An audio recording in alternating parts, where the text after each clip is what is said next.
僕のロードだ Yeah まだ全然足りない新しいルールで時代を作って Hello everybody, Infernape Shinjo here, and welcome back. So over the course of the time that I've been on this channel, since I started actually watching anime that wasn't Yu-Gi-Oh!, Pokemon, Digimon, all the usual, I've granted a reputation for liking certain anime on this channel at least. And I figured to, I guess, clear the air a little bit to count down my top 30 anime, at least as of this year. I knew I had to have a cutoff point somewhere, and I figured that 2020 would be the year that I would cut it off.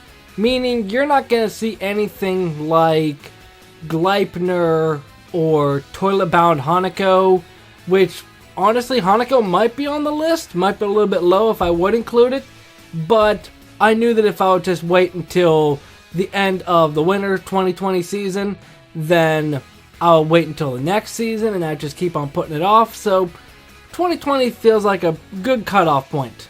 So to start, there are going to be a couple of rules that I'm going by. First of all, I had to have watched the anime, obviously.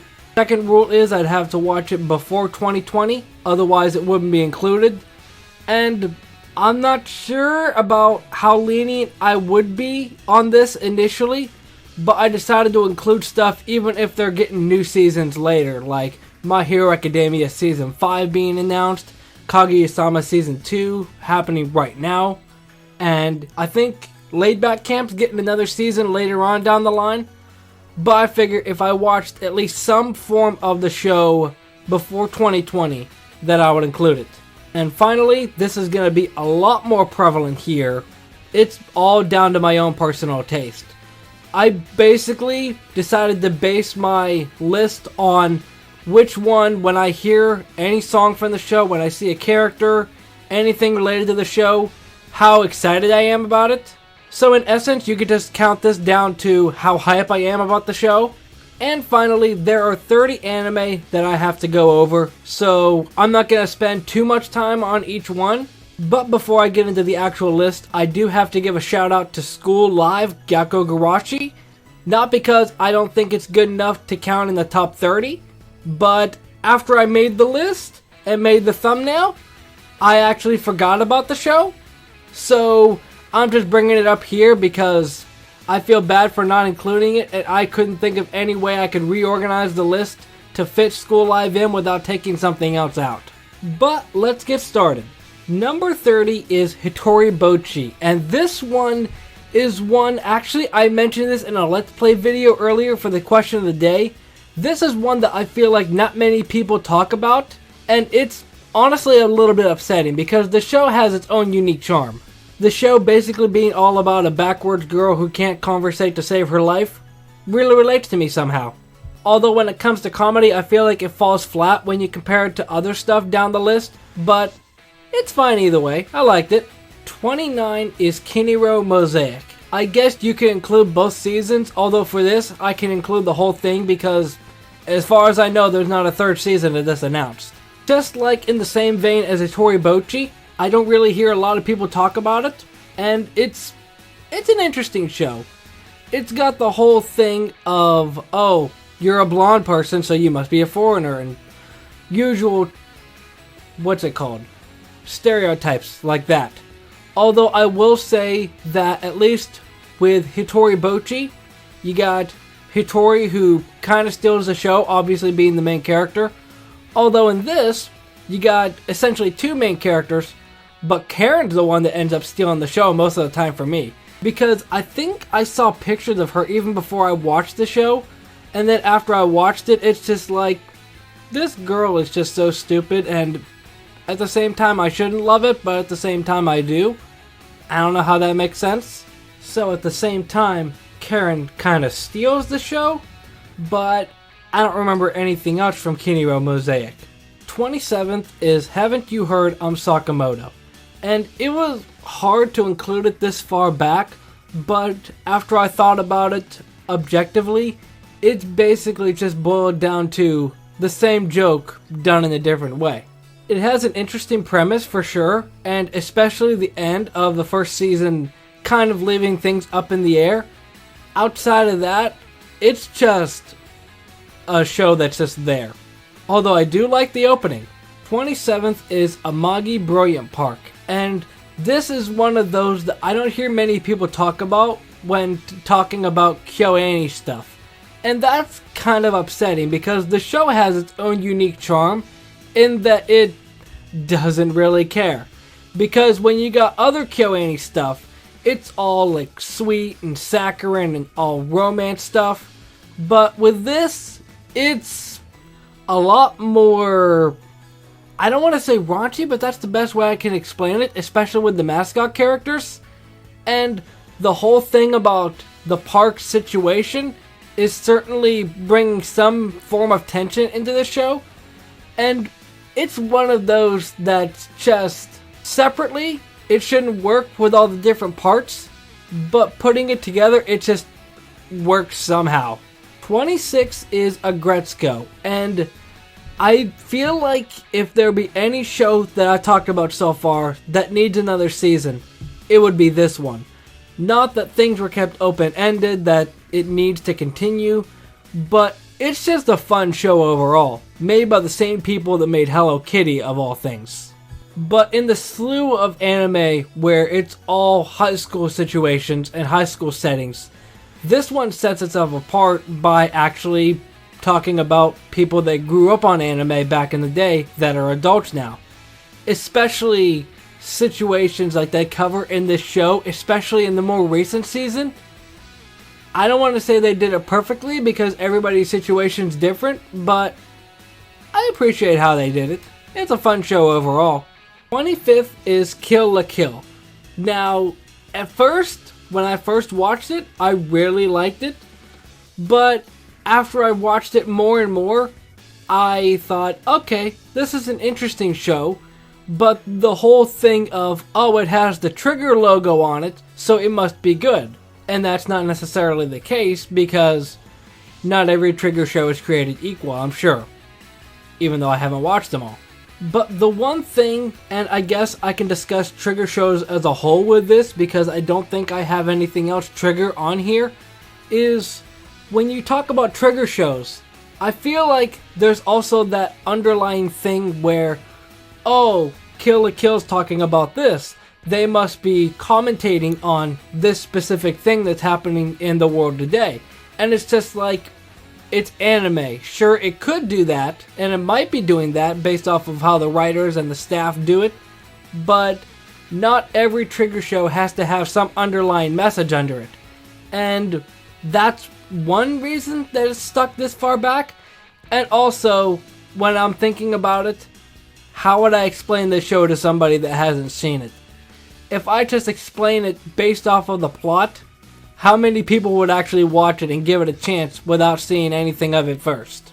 But it's a good show overall. It's just that those minor nitpicks are just in the back of my mind, not allowing me to put it further in the list, if that makes sense.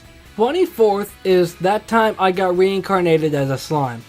Now, at first, this was one of those shows where the instant it came out, everybody was talking about it.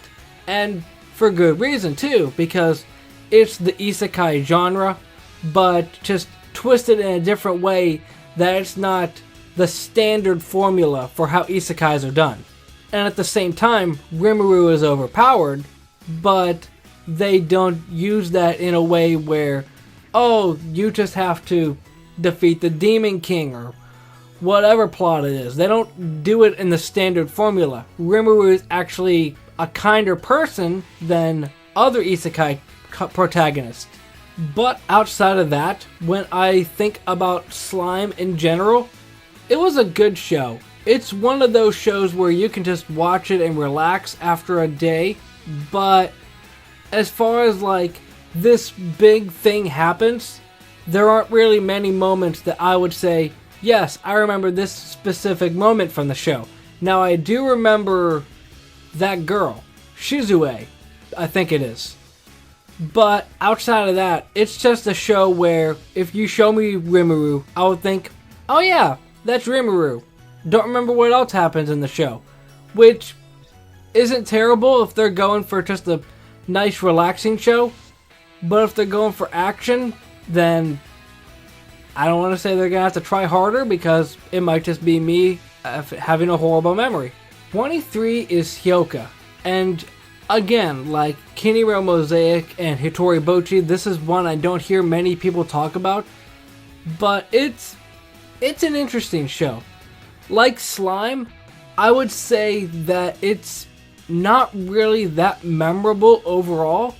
But I would say the animation in moments where main girl, can't remember her name, is curious about something, and they just go all in with the animation at those points. It was a fun show overall. It certainly had, weirdly enough, Scooby-Doo aspects to it with the whole mystery vibe, but it didn't really do much else to remind me of it overall. But it was a good show. 22 is Madoka Magica. And like other shows that I'm going to be discussing later on, this is one that just broke out the instant that it came out. Like Slime before, it set itself apart in the magical girl genre. Because it was one of those things where, oh, you have this setting that everybody knows about, but they twist it in a different way. And I would say overall, it was an enjoyable watch for me, but just the ending of it just still kind of makes my brain hurt in a little bit of a way, because like stuff where time travel is involved just always kind of confuses me, because it's just like, well, if you go back in time to stop this, then what about this thing? And it's a whole can of worms for me, and I just don't feel like dealing with it. But it was a good show. Certainly set itself apart when it came out, and I feel like people still talk about it to this day, so good on them. 21 is Astra Lost in Space. I said this before, and I'm saying it again. People need to watch this show. It's only 12 or 13 episodes, with the first and last episode being an hour long, which isn't that hard because they honestly get you invested in this show. It has a genuine mystery about it that you're wondering how exactly it works without knowing anything about the show. And then when you realize that this thing is revealed, other things just start piecing itself together, and it's a good show. The only problems I would say are, first of all, if you watched it before, the whole surprise of certain things in the show isn't going to really surprise you. Even though it's an open and shut case on the show where you can just watch it and nothing else is attached to it other than the source material, that can also be a bad thing, because people might want a season 2 or a movie or something like that. But if the story is already finished, they don't really need to do anything like that, which works to its benefit because it's a lot less anime to digest at one time. But having only one season isn't going to make it stack up to other stuff. Number 20 is New Game. And like I mentioned with Agretzko, when you got all these high school anime, this one's actually about job. And when I'm watching it, it makes me feel that I'm actually being talked to directly with certain stuff. And it's certainly more relatable because it's about a job, and people my age do have jobs, so obviously. But overall, just the development that comes with certain characters like Alba and Hifumi, it's just rewarding to see. And that last scene in Season 2 is still in the back of my mind at times. Speaking of pioneering things, number 19 is K-On! And like I mentioned with Madoka Magica, K-On! Pioneered the whole slice of life moe genre. And I think it was the first one to do it because that's what I keep hearing people talk about. But back when K-On! Was actually airing, I wasn't watching anime as much. And even later on when I started watching anime, I didn't really think that I would get into it because slice of life, cute girls, I didn't think that I would like that. And I think K-On! Might have been the first one that I watched, or one of the later ones that I watched, I actually want to say. because I'm thinking, okay, I put off watching K-On! For long enough. So I watched it, and I really enjoyed it. I would say overall that K-On! Is probably one of those anime that KyoAni actually put a lot of time and effort into. Obviously with 3 different openings, 4 main cast, 1 included later. They certainly put a lot of time into it. And I would say for pioneering a trend, 19 is a good spot for it. Number 18 is Anohana, and this is one that I'm gonna speak a lot less about the show as a whole, other than saying it's a good way to tackle the topic that they tackle, because this is one where the more I say about it, the more might get spoiled. So I would say if you haven't watched it, watch it. Although be warned, it is a very sad show, very sad plot, but it's a good show. It's gonna make you cry tears, but I think they're gonna be happy tears. Number 17 is Death Parade. Now this one, since I watched it last year, I was on board with. First of all, like I mentioned with Sakamoto, this opening is very good. I would say probably in my top tier of anime openings. But the show itself is very reminiscent of Season 0 of Yu-Gi-Oh! Where it's not dueling, it's different games, and then whoever loses pays a penalty. And that's just cool in a weird way. There aren't many times that I would go out of my way to watch darker stuff like this, but I feel like this one sets itself apart from other dark stuff just from how different it is. Number 16, Your Lie in April. Hey, how about that? I'm recording this video in April too. So this show is one of the more recent ones that I watched. And even though I knew what would happen at the end, it still made me cry just a little bit. Not too much because I knew what was going to happen anyway, but it just made me cry just enough. Although the one thing that was keeping me from watching it from before is Kosei's whole thing of being a prodigy, because I thought, oh, he's a prodigy. Does that mean he's going to be stuck up? And that's not the case at all. Especially once you learn his backstory on why he's such a prodigy. It honestly makes you feel for him for a little bit. But I would say that this show's music carries more weight than anything. Obviously, the plot of the show is based around music, but that first opening is just one of those that I can remember the show just from that song being played. This one pains me a little bit. 15th is Soul Eater. I wanted to include it higher, but I honestly just feel like the other stuff that's here up further deserves it just a little bit more. Even though Soul Eater is good, it's one of those older anime which does have its own charm at the same time. It's kind of, I don't want to say standard when it comes to other stuff, but it's an interesting show because the whole action of it all with the fighting, that's kind of standard when it comes to other stuff. But the plot of it is where it separates itself. The main cast is certainly interesting, and they have their own personalities, although some of them fall into like kind of stereotypical tropes, like Black Star being a bit of an ego head. But I don't know. I like my stereotypical traits at the same time because I really like Patty playing the idiot. But one thing I will say, kind of taking my bias away from it, the whole thing of the end of the show where it's just, I'm not gonna be afraid of you anymore. That's just like mind over matter. If they would have set that up a little bit more properly, then I feel like I could include it higher. But it's a fun show. I got good memories of watching it. Number 14 is Yu-Gi-Oh! 5Ds. I made a rule when I was making this video that I would only include one Pokemon series and one Yu-Gi-Oh! Series. And to this day, I still think Yu-Gi-Oh! 5Ds is the best. I honestly probably couldn't rank them overall because Yu-Gi-Oh! 7s is still going on, so it's hard to rank that among the rest.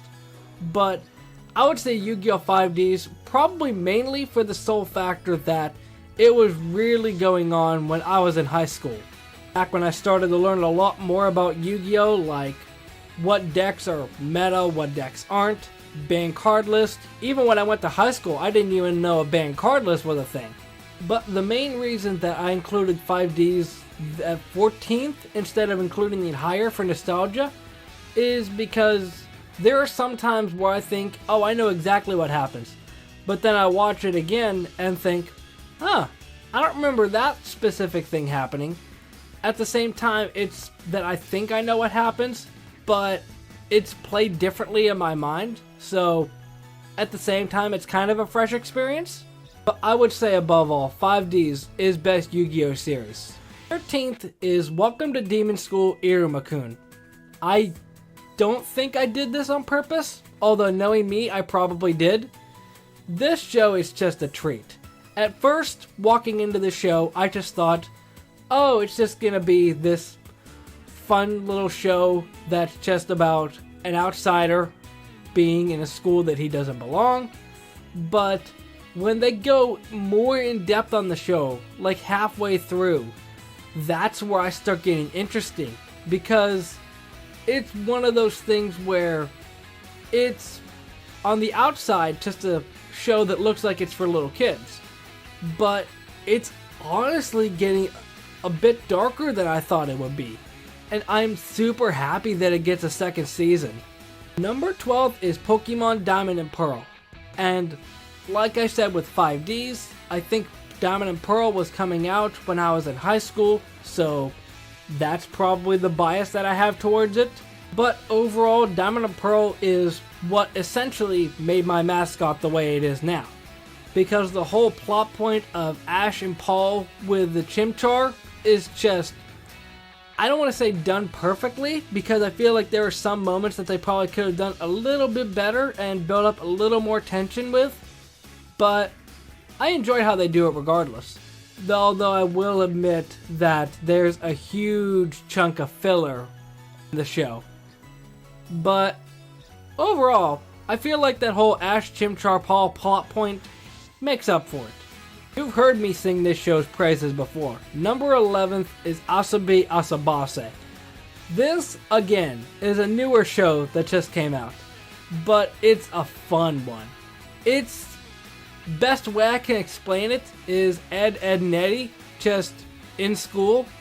Also, they're girls. Although that's weird because people are calling the characters from Aizoken Ed and Eddie as well. So, I don't know, I guess any group of three is now considered Ed and Eddie. But this show, I feel like now if I would go back and watch random episodes of this show, I would still bust out laughing, especially the last episode, because I don't remember the specific details, but I know they're playing a game, and the rules and the characters just go so far off the rails that you just have to laugh. Although at the same point, if you're not a fan of random anime or random comedy, then just the randomness of the show might not be for you, but I really enjoyed it. Well deserving of the 10th spot is Kaguya-sama Love is War. This show, I don't even know where to start with this show. I don't even think that I was planning on watching the first season of it when it came out. I think that V-Fist was talking about it, so I checked it out. But this show is so good, like I've heard many people talk about, and I think I've even discussed it like this. It's basically Death Note, but in high school. All the characters have their own way of thinking, and though at the same time you can almost guess how it's going to end up, they got characters like Ishigami and Chika that just throw problems everywhere. Not to mention, all of their songs are very good. Although I do have to admit that I can't think of how the original ending of it goes, because the Chika theme is stuck in my head. But this show is good. I was so happy to go back into the second season of it and just know that basically nothing has changed with this group of idiots. Number 9 is Laid Back Camp. Now, I feel like what separates Laid Back Camp from Kaguya to include it higher is that when it came out, I saw the poster of it, I think, and I thought, okay, this show looks interesting, I'll give it a watch. But minutes into this, I think maybe 5 minutes in, I was just sitting there thinking, why am I watching this? And then the instant Rin turns around and Nadeshiko is just there crying her eyes out, that's when I got interested. Because Rin by herself, in all honesty, isn't that interesting of a character. But when you got a bubbly character like Nadeshiko to balance her out, it just works great. Plus, I will admit, the artwork for this show looks absolutely fantastic. Number 8 is Nichijou. Like I mentioned with Asobi Asabase with random comedy, I feel like this is the pinnacle of the whole random comedy sort of thing. I feel like this is probably the best comedy that KyoAni has done. Although, that's not really much competition. But I'm just looking at this poster right now, I just can't help but smile. Although at first, I wasn't that keen on the show just because the art style looks a bit rough. Of course, being from a little bit earlier in the year. I think back in 2010s, I want to say, early 2010s at least. This show is just a treat. It's one of those things where if you need a laugh, it's here for you. I'm super happy that they actually decided to dub this. I watched a couple of clips of it, but I haven't watched full episodes entirely dubbed. But if I get a chance, I'll check them out because this show did well subbed, so I'm sure it'll do better dubbed. I wonder how many people I'm going to upset with this ranking. Number 7 is Kimetsu no Yaiba. Now, I would say, on its own, yes, Kimetsu no Yaiba probably does deserve at least top 5. I mean, heck, it got Anime of the Year last year, so it must be good. Although, at the same time, it's a good show, although like I've been saying time and time again, how many people discussed this show until episode 19?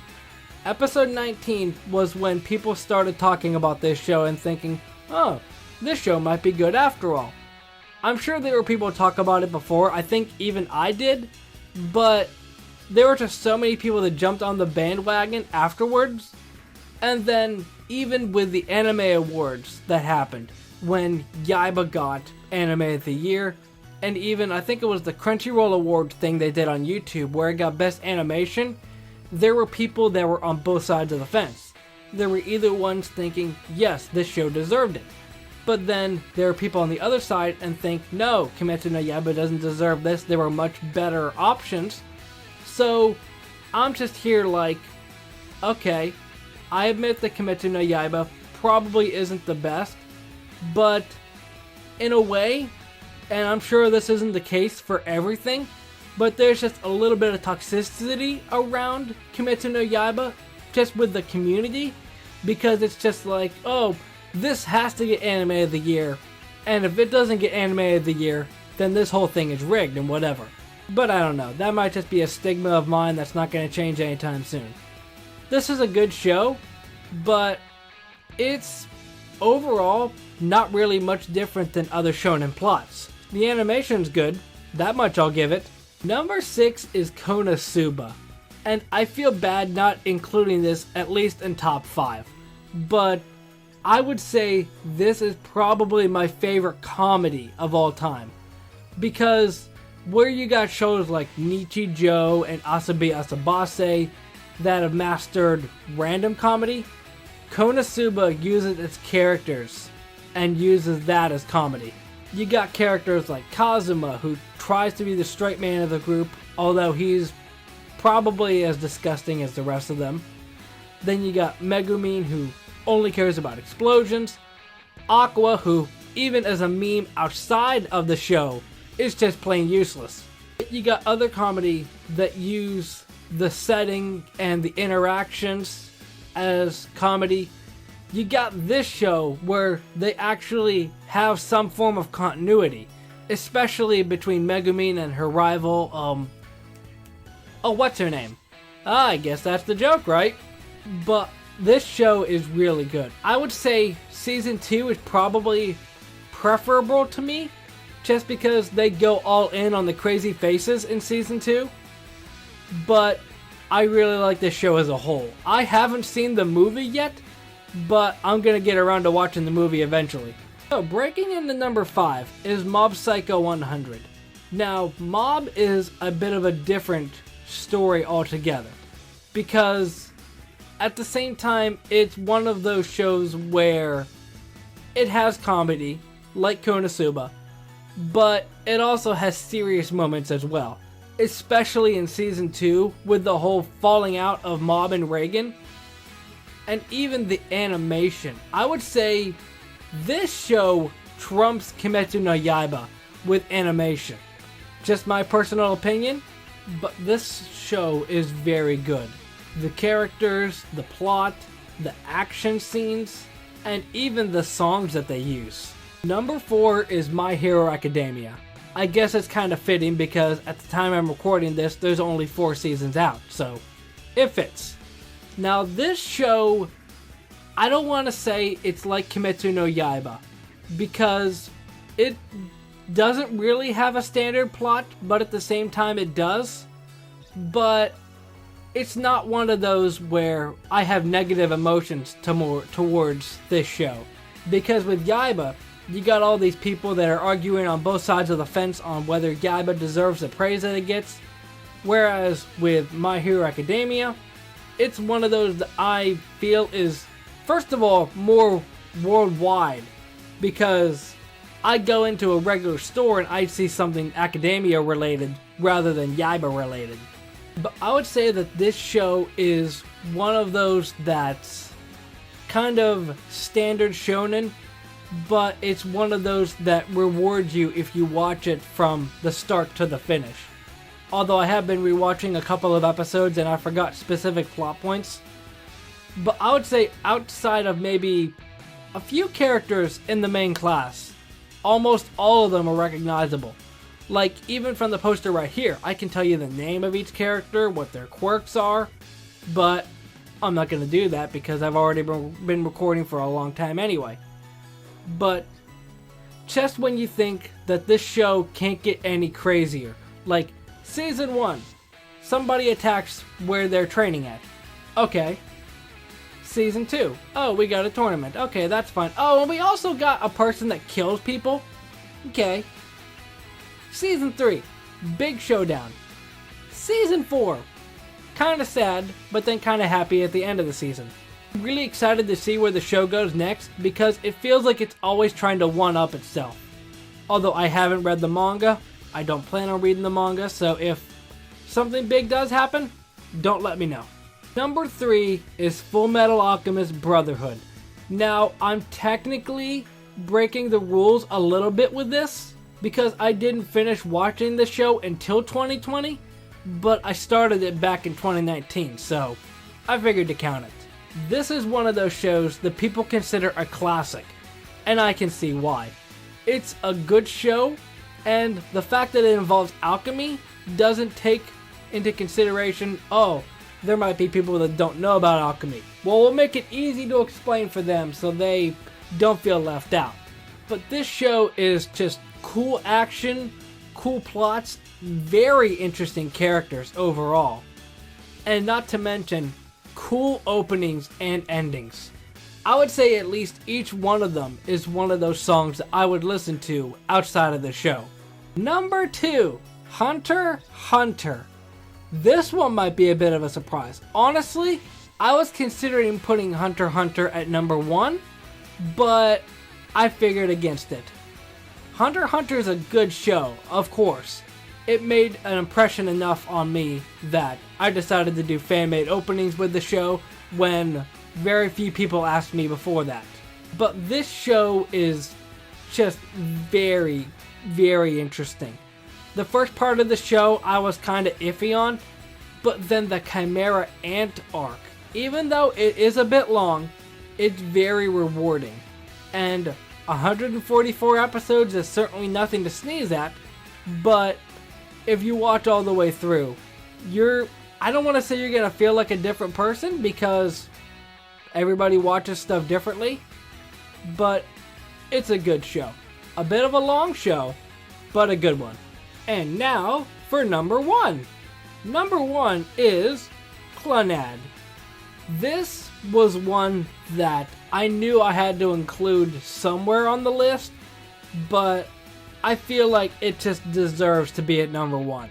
It's a show where everybody's got their own problems.